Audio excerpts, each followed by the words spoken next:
চলে এসেছি আমরা বাসায়। হ্যাঁ দাদি চলে এসেছি। হ্যাঁ আমাদের খুব খিদা লেগেছে, খেতে দিবা না? হ্যাঁ দাদি খুব খিদা লেগেছে, আমাদের তাড়াতাড়ি খেতে দিতে বলো।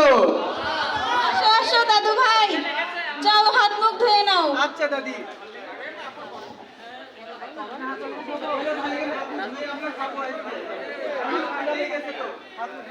এই রুমকি চুমকি, দাদু ভাইদের খেতে দে তো।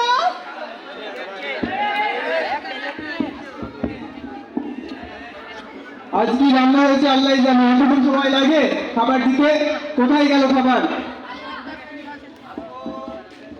এ কি দাদু ভাইরা এখনো বসে আছে? বসে আছে দাদি, খাবার দিল না। এই রুমকি চুমকি, ওদেরকে খেতে দে। এখন ব্যস্ত, ওদেরকে নিয়ে খেতে বলো।